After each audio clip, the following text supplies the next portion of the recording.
Welcome to Buchi Accounting Tutorial. If you are a returning subscriber, I say thank you.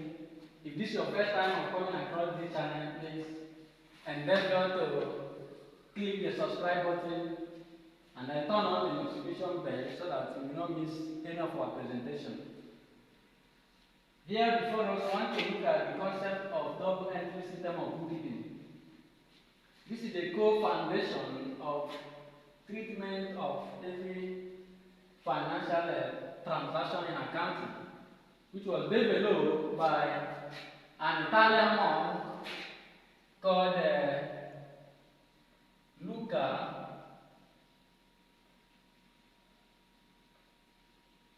Pacioli. He's an Italian monk. For him, he said that every transaction in accounting is supposed to have a two effects or a double-fold effect.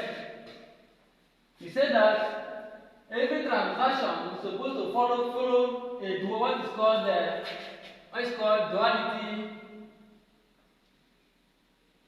duality principle. That there is a twofold of every transaction. That is to say that every debit entry must have a corresponding credit entry. That every transaction that is being debited must be credited somewhere in other accounts. And this issue of double entry, the issue of loading an account to debit and an account to credit, are one of the challenges or one of the areas in accounting that usually constitutes a very big challenge to some students who are not familiar with the basic knowledge of the treatment of the double entry system of bookkeeping. Knowing an account to debit and then knowing an account to credit. And then to lessen our fears, some accounting textbooks and accounting teachers usually tell us to debit the receiver, and debit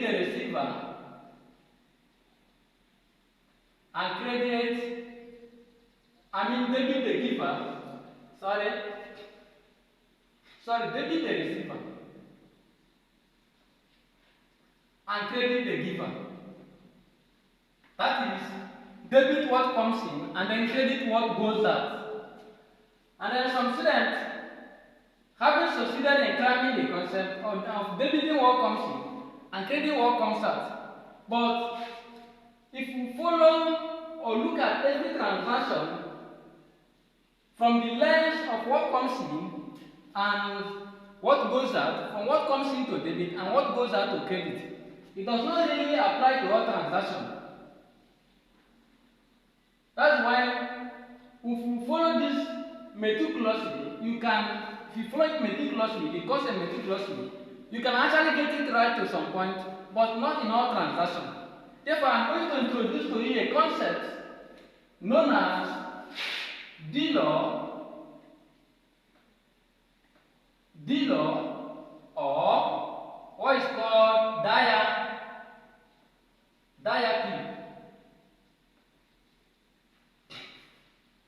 Having a knowledge of these two concepts will help you to know every account to debit and an account to credit in every transaction.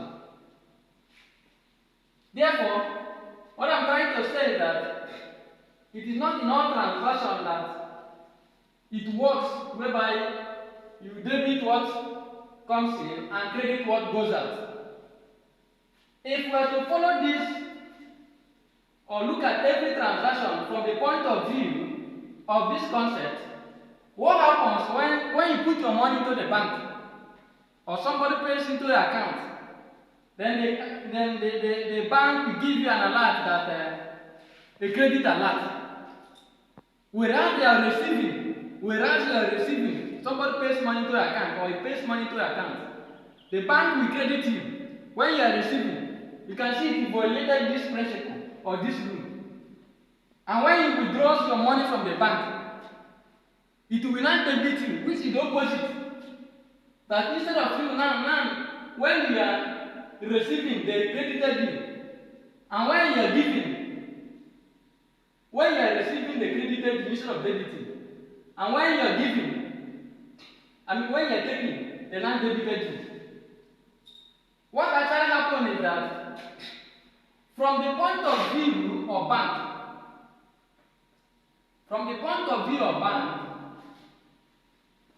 when you pay money to the account, for them it is a liability. I'll still tell you how to use below or DAECLIP to know an account to debit and to credit. But explaining this now using the general accounting principle of debiting an asset, because apart from using this below or DAECLIP to know account to debit and an account to credit, there are generally basic rules for knowing account to debit. For instance, every asset and expenses account must have a debit balance. Remember in my previous video, we made mention of the 5 elements of financial statement. You have to go back to refer back to that video and then memorize and master it. There are 5 of them: assets, you have the capital, liability, expenses, and revenue. Every treatment or every transaction, accounting transaction, always revolve around these 5 elements. And so, in every transaction, if it is not an expense, it's going to be an asset. If it is not an asset, it is a revenue. If it is not a revenue, it is a liability. If it's not a liability, it must be a capital. It must be one of them. Therefore, the general accounting rule for knowing account to debit and account to credit is that every asset and expenses account always have a debit balance or a debit entry. No matter where it falls, it must have a debit balance, a debit entry. But every liability account, capital and revenue or income always have a credit what? Balance. And so when asset or expenses is increasing, let's list it. We have assets.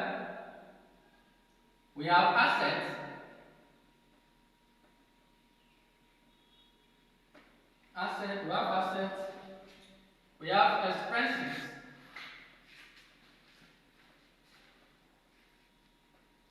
expenses. Then we have liability. We have liabilities. We have capital or equity. And finally, we have liability, capital or equity. Finally, we have revenue or income. If you have watched the previous video, you remember that these are the 5 elements of financial statement of elimination. Please refer to the previous video so you get to get the concept very clear. But what I'm trying to say here is that the general accounting rule for knowing account to debit and account to credit is that asset and expenses account always have a debit entry or debit balance, while liability, capital or equity, revenue or income always have a credit balance. And so when an asset is increasing, you debit it. But when an asset or expenses are decreasing, you credit them. When asset or expenses is increasing, you debit it. You debit them. But when liability, capital or equity, revenue or income, when they are increasing, you credit them. But when they are decreasing, you debit them. So these are the general rule. So using this example of a case whereby when you pay money to the bank will credit the account instead of debiting it, even though you are receiving it. And then when you withdraw money from the bank, they will debit you. What happens is that from the point of view of bank, when you pay money to the bank, it is an increase for them from the point of view. It is an increase in liability. Why? Because they will pay you back that money. That money does not belong to them. They will pay you back. So from their own point of view, when you credited the account or somebody pays money to account, it is an increase in liability. That's why they usually do what? Credit you. Remember in this case, you say that when liability is increasing, we do what? We credit. That's why when you pay money to the bank, they do what? Credit you. Because for them, it is an increase in liability because they will still pay you back. But when you withdraw money from the bank or make a payment with the bank, for payment from your bank account, the bank will give you what? A debit alert. What happens is that it is a decrease in liability. It's a decrease in liability. If you look at this place, I said when liability is decreasing, you debit. When it's increasing, you credit. When you put money, it is increasing. The liability is increasing. That's why the bank gives you credit alert. But when you withdraw money from the bank, for them it is a decrease in liability, and so the bank will do what? Debit you. So what I'm trying, what led me to using this bank example is that it is not in all transactions that you try to discover an account to debit and an account to credit from the point of view of debiting the receiver and crediting the giver. This only work when you are looking at a transaction from the point of view of business. From the point of view of business, yes, it is very correct. You debit what comes in and then credit what goes out. Then now from here now, if you cannot master this principle of debiting an asset and expenses when they are increasing and crediting liability, capital, equity, revenue or income when they are decreasing, you can use this D-law or DAECLIP. First of all, what's the full meaning of D-law? D-law or DAECLIP. DAECLIP is spelled as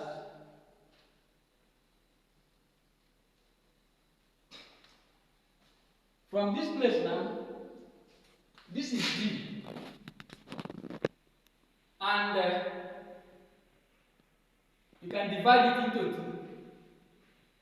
This is debit side and this is credit side. What it implies is that this D means drawing. This D means drawing. Drawing. Then this E means expenses. Then this A means assets. Have you seen it? Then this L now represents liabilities. Liabilities. Then this E now represents equity. Of course, equity is the same thing with capital. And finally, this R represents revenue. Revenue or income. Revenue or income.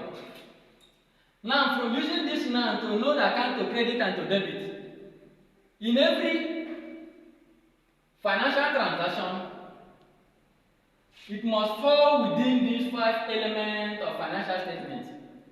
Either it is an asset or expenses, or it is a liability, or it is a capital, or if not a capital, it is a revenue account. Then I'm using this D law now. This D means drawing. It means that any transaction that is a drawing always have a debit balance. E is an expense, and O expense always have a debit balance.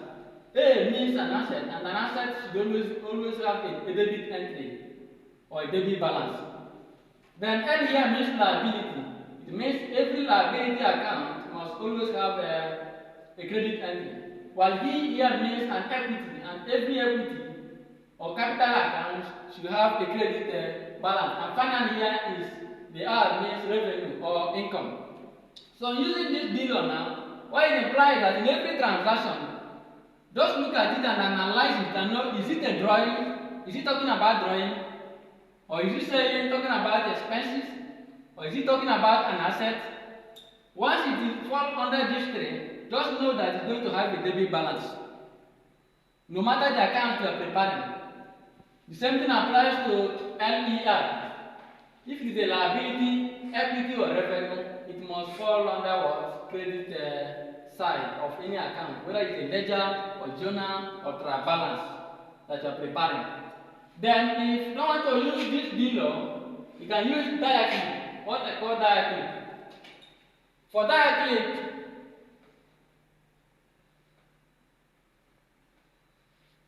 DAECLIP,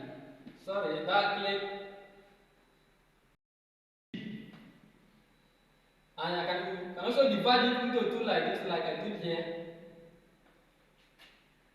This is debit side, and this is credit side. So from this now, this one simply means D here is debit. A here also means assets, as we said before, and E here also means expense, as we also said here. Then for this place now, this C means credit. Then L, the L here means liabilities. The I here, this is an I. This I here means income or revenue. Income or revenue. Then this P here means provision. The only difference between using below or DAECLIP is this provision. Assets, expenses, they are also here. Liability, income, they are also here. But the essence of using this one is because of this, the provision of this P, which means provision. It simply means that every provision account, for instance, provision for bad debt, provision for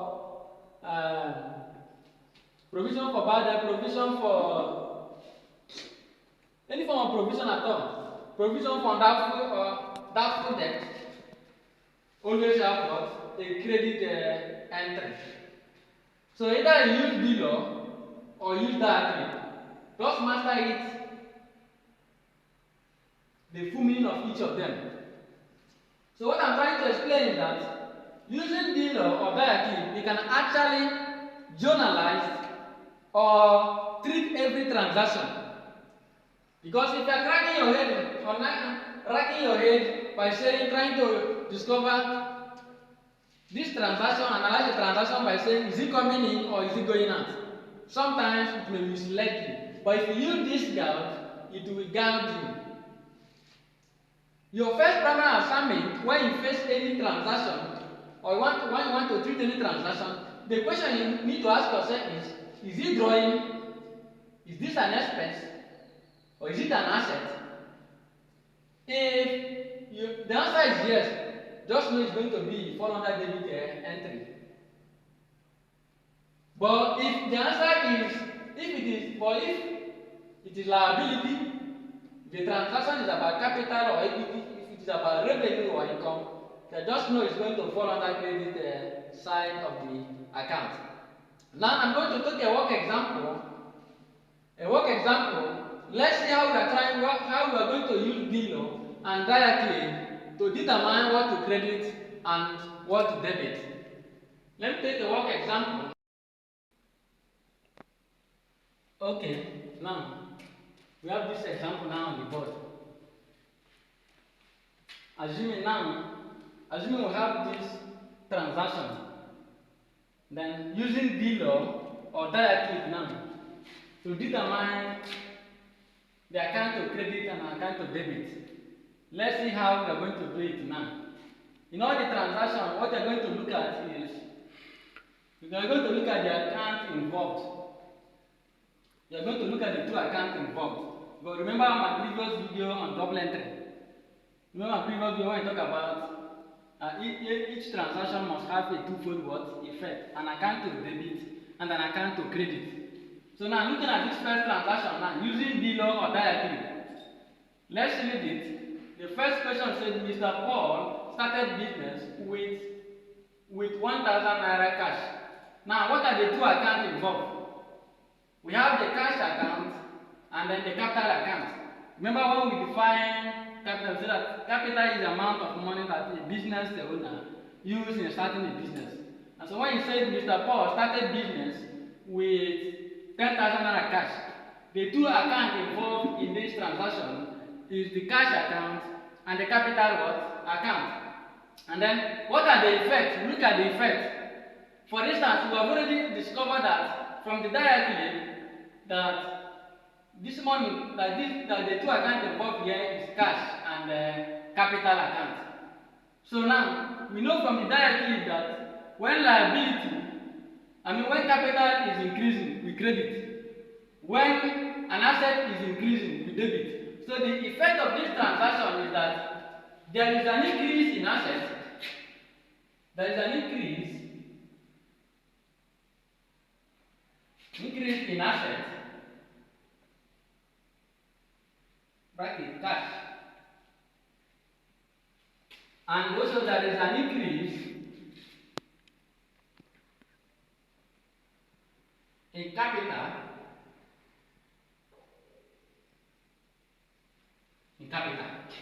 So what we're going to do here, we already know that when an asset is increasing, asset is here, it's going to be a debit balance. So what will we do? We debit it. Then when there is an increase in capital, we already know that from here that capital is from this one, there is no capital here, but from below here, E means equity, and equity is also the same thing with capital. And so for capital, we credit. This is for the number one. Then number two now. You said, the question said, paid 400 naira cash for rent. Then we ask ourselves, what are the two accounts involved? We have cash account and then the rent account. Cash, you know that cash is an asset account. And then rent, you know that the rent is an expense account. And so under below here, it falls under E, which is expenses, and which should have the debit balance. And so what are the effects of these two accounts here? Paid 400 naira cash for rent. It is an increase in expenses. There was an increase in expenses and decrease in assets, which is cash. So the effect of this transaction now is there is an increase in expenses, bracket rent, and there is a decrease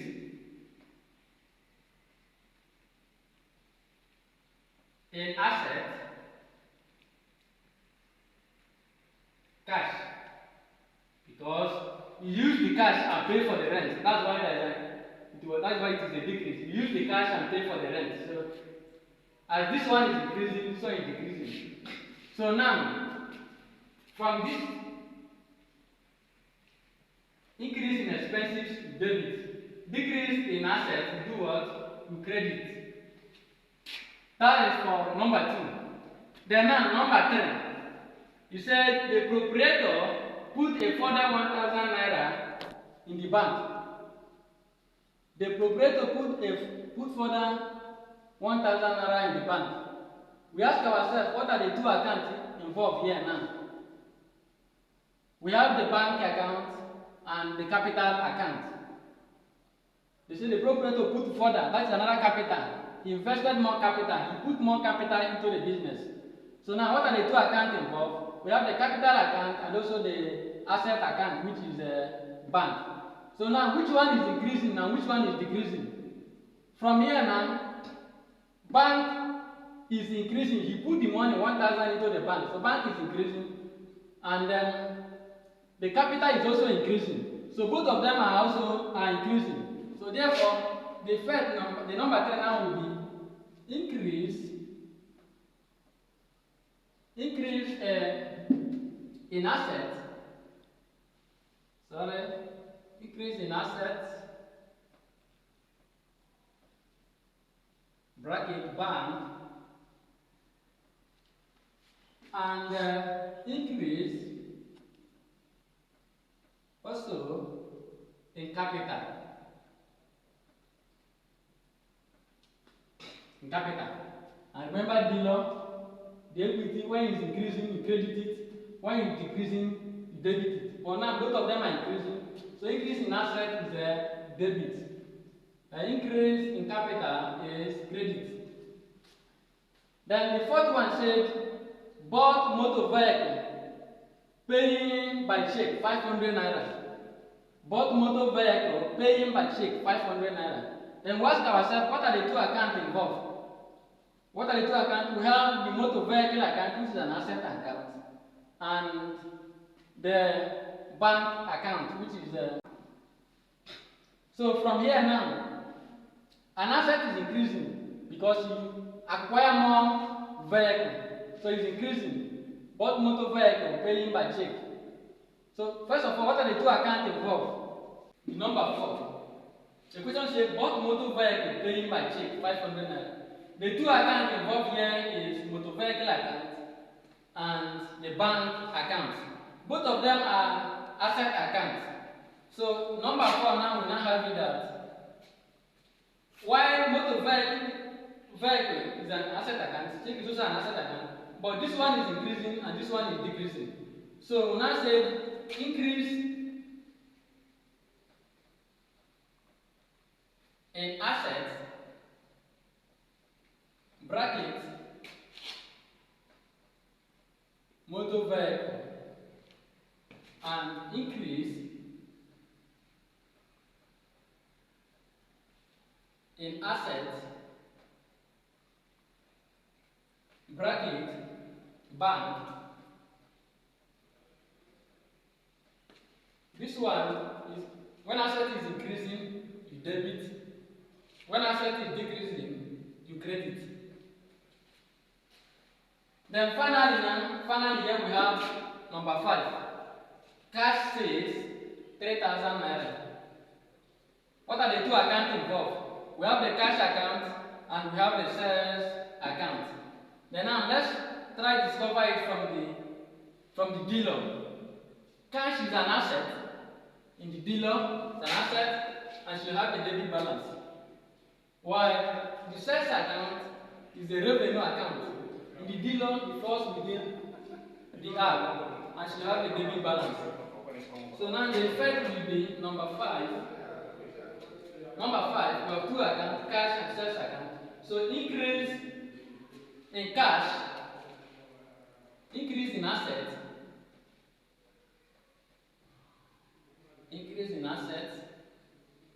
bracket,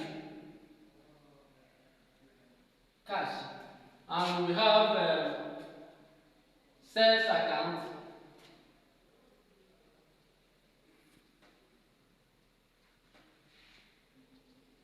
or increase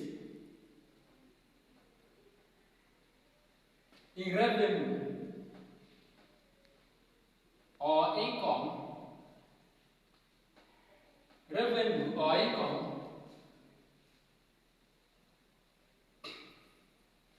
This one an increase in asset cash. You have a debit balance. Increase in revenue or income, we have a credit balance. This is how you can use DAECLIP or dealer to journalize or know account to debit or account to credit in every transaction at all. I'm not looking at what comes in and what goes out. But with this concept, you can actually know account to debit and account to credit. Just look at the transaction, analyze it. It must fall within any of these, and then determine whether does it fall within the one that you have to be credit or the one that you have to be debit. So from this now, we conclude this presentation on double entry and how to use a DAECLIP or DDoM to know an account to debit and an account to credit.